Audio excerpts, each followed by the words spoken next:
Qui parmi vous ici pense qu'il n'a pas assez de temps? Régulièrement, il se dit, j'ai pas assez de temps pour faire les choses dont j'ai besoin, par lever de la main. Ok, donc on va garder maintenant les mains, les mains levées. Je vois des gens qui ont deux mains levées. Parmi les gens qui ont les mains levées, vont baisser la main toutes les personnes qui regardent la télévision régulièrement.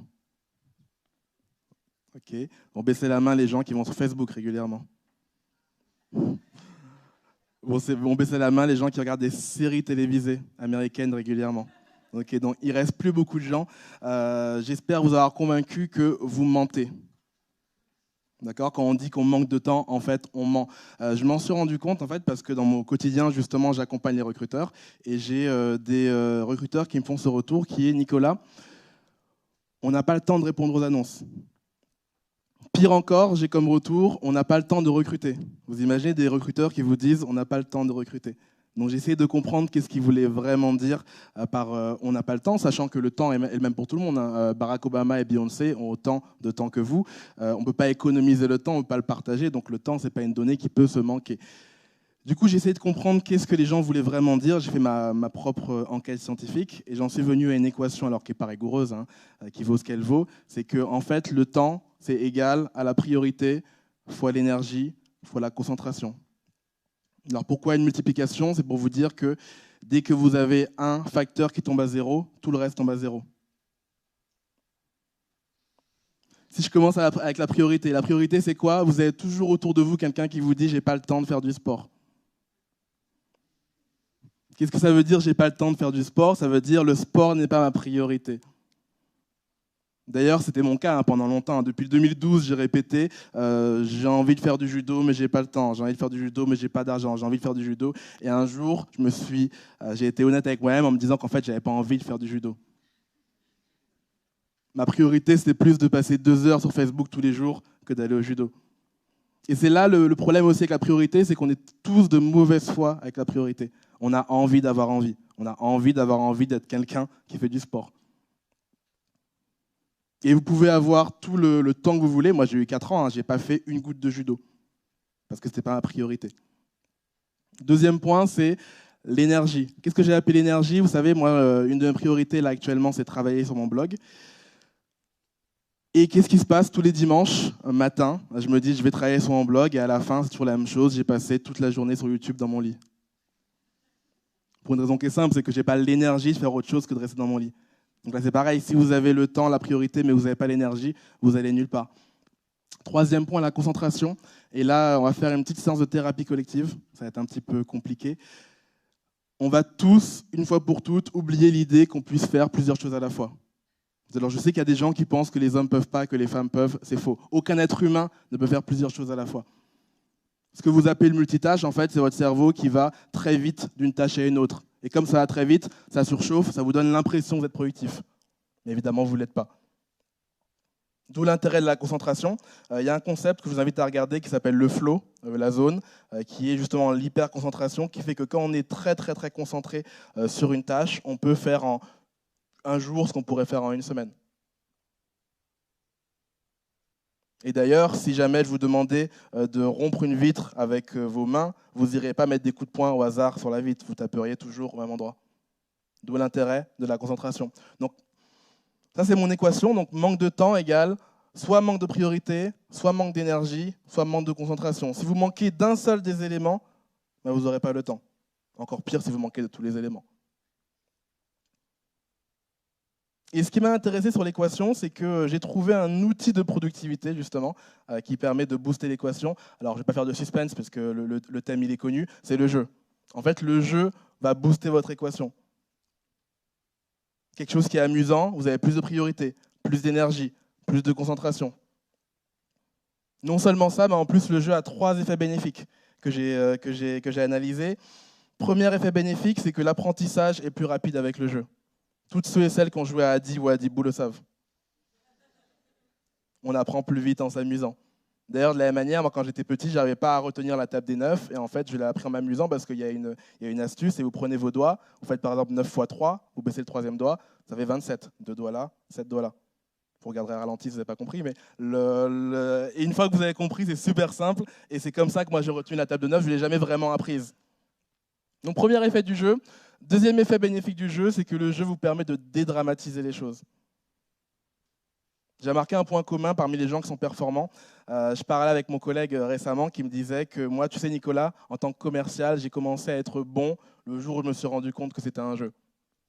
Le jour où je me suis rendu compte que les non, je ne les prenais pas personnellement, qu'en fait, sur 9 non, j'aurais un oui, que si j'appelle 100 personnes, j'aurais dit oui, et donc je m'amuse. De la même manière, j'ai rencontré quelqu'un qui me disait, donc là c'était en formation, je formais des recruteurs, qui me disait c'est marrant avec tes techniques de messages un peu plus rigolos, un peu plus marrants, un peu plus humains quand on écrit aux gens, je le vois plus comme un jeu et je suis moins frustré, j'ai plus envie d'aller écrire aux candidats.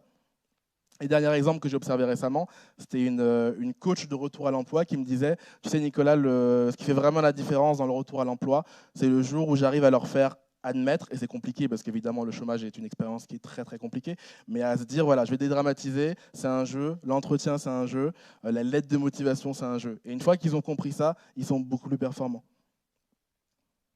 Donc voilà pour les 2 premiers effets.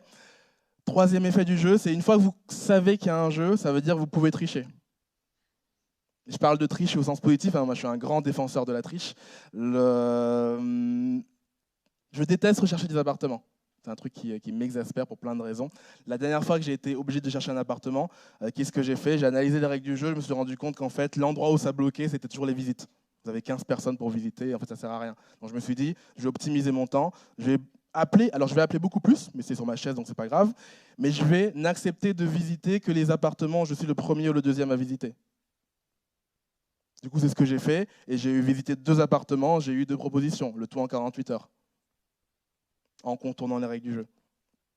Donc vous voyez, c'est les 3 effets bénéfiques du jeu que vous pouvez observer. Et là, on arrive sur un effet encore plus bénéfique, qui est souvent négligé. Souvent, on a tendance à opposer le sérieux et le jeu, opposer le travail et le jeu. Je vais vous dire aujourd'hui, il n'y a rien de plus sérieux que le jeu. Le jeu est une affaire extrêmement sérieuse. Pourquoi? Parce qu'en fait, le jeu a un autre effet bénéfique, c'est qu'il nous protège d'un des poisons les plus mortels de l'humanité. J'étais récemment là, dans une station de métro qui s'appelle Fille du Calvaire, la bien nommée. Je ne savais pas quoi faire de mon temps. Dans le métro, j'ai envie d'optimiser mon temps, justement, de ne pas perdre mon temps. Donc, qu'est-ce que je fais? J'ai toujours un livre, j'ai toujours de quoi écrire un article. Et 3 fois sur 4, il se passe quoi? Je fais rien. Je n'ai pas d'énergie, je suis dans le métro, je suis sur la porte, je fais rien. Donc, j'étais en train de rien faire quand des enfants sont arrivés, une quinzaine d'enfants sont arrivés. Et ce qui était marrant, c'est qu'eux ne s'ennuyaient pas. Ils jouaient au bras de fer chinois, ils s'accrochaient au bar du métro, ils ne s'ennuyaient pas. Pourquoi je vous dis ça? Parce qu'au final, les enfants ont compris quelque chose, c'est que l'ennui est un des éléments les plus délétères. Quand vous réfléchissez à votre équation de temps, d'énergie, de priorité, de concentration, si vous vous ennuyez, ça va faire descendre toute l'équation en fait. L'ennui, c'est une expérience qui est extrêmement douloureuse, et les enfants le vivent encore plus douloureusement que nous. C'est pour ça d'ailleurs qu'ils refusent de s'ennuyer. Pourquoi ils le vivent plus douloureusement? Parce que, je ne sais pas si vous le savez, mais le temps passe plus lentement quand vous êtes enfant. Alors, mauvaise nouvelle, ça veut dire que le temps s'accélère quand vous vieillissez. Pourquoi? Parce que relativement, une journée pour un enfant de 8 ans, elle prend 10 fois moins de place qu'une journée pour quelqu'un qui a 80 ans. Donc les enfants comprennent très intuitivement qu'ils doivent fuir l'ennui, et c'est ça qui fait qu'ils fuient intuitivement cette source d'ennui, et qu'on a oublié nous. Moi, il y a une phrase que j'adore d'une chanson qui dit « Ce qu'ils appellent être adulte, c'est commettre l'adultère, tromper l'enfant qui est en toi pour devenir ce qu'on t'a dit d'être. » Et c'est un peu ce qu'on fait tous, c'est-à-dire qu'à un moment dans notre vie, on accepte que dans le monde professionnel, on va s'ennuyer.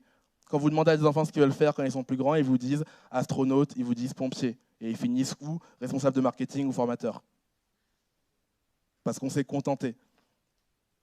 Et c'est là l'autre chose que je voulais vous partager, c'est qu'au final, la procrastination, c'est-à-dire le fait de remettre les choses au lendemain. Et vous savez, moi, je suis très atteint par ça. J'ai un slogan, c'est « Ne remets jamais à demain ce que tu peux remettre à après-demain ». La procrastination, pendant longtemps, j'ai cru que c'était mon ennemi, mais ce n'est pas le cas. La procrastination, c'est un signal, ce n'est pas un ennemi. Je n'irai pas jusqu'à dire que c'est votre ami, mais c'est un signal. Quand vous procrastinez, ça veut dire que votre enfant interne comprend que vous n'avez pas envie de faire ça. De la même manière, le manque de productivité n'est pas une anomalie, c'est normal. Traîner des pieds, ce n'est pas une anomalie, c'est normal, c'est un signal. Et souvent, les gens prennent les choses à l'envers. Moi le premier, pendant longtemps, j'ai cherché des méthodes de productivité. Et en fait, on prend le problème totalement à l'envers. C'est-à-dire qu'on traîne des pieds, mais on va améliorer la productivité. C'est comme si quelqu'un venait vous voir en vous disant « Écoute Nicolas, j'ai besoin de faire Paris-Lyon, mais la dernière fois, je l'ai fait en 2 mois. » Comment ça, 2 mois? Ça prend 2 heures en TGV. Non, mais je l'ai fait à reculons et à cloche-pied. Est-ce que je peux y aller plus vite à cloche-pied? Donc vous voyez, si vous ne résolvez pas d'abord ce problème d'envie, ça ne sert à rien de vouloir être productif à mort. Alors pour finir, justement, quand vous réfléchissez à tout ça, déjà le jeu débloque l'ennui, débloque l'équation, booste votre énergie, votre priorité, votre concentration, on l'a vu. Si jamais je vous ai plus ou moins convaincu aujourd'hui, vous allez arrêter de dire « j'ai pas de temps pour ça ». Vous direz « j'ai pas la priorité pour ça, j'ai pas l'énergie pour ça, j'ai pas la concentration pour ça ». Mais peut-être mieux encore, peut-être que vous allez vraiment dire maintenant « j'ai pas envie de jouer à ça ». Et ce qui est marrant quand vous observez les enfants, quand ils n'ont plus envie d'interagir avec un autre enfant, ils vous disent « je joue plus avec lui, j'ai plus envie de jouer avec lui ». Alors malheureusement, mauvaise nouvelle, le jeu, vous ne pouvez pas décréter que c'est un jeu. Le jeu n'est pas un jeu dans l'absolu. Par exemple, le football, c'est un jeu pour certaines personnes, c'est un calvaire pour d'autres. De la même manière, vous avez déjà entendu parler du mythe de Sisyphe, ce grec qui est condamné par les dieux à monter une pierre et à la redescendre, et à la remonter, à la redescendre indéfiniment. Ça, c'est une corvée, c'est une punition. Et pourtant, quand vous regardez les enfants jouer, ils font pareil. Ils prennent une balle, ils la shootent, ils prennent une balle, ils la shootent, ils prennent une balle, ils la shootent indéfiniment. Mais ils s'amusent parce que c'est eux qui ont décidé de jouer. Donc il y a vraiment cette notion de est-ce que j'ai décidé de jouer, est-ce que je m'amuse. Il y a quelque chose que j'ai remarqué parmi les personnes souvent les plus talentueuses qui m'entourent, c'est qu'elles ont toujours la même orientation de carrière. Elles me disent, tu vois, là j'ai fait ça parce que ça m'amusait. Là j'ai arrêté parce que je ne m'amusais plus.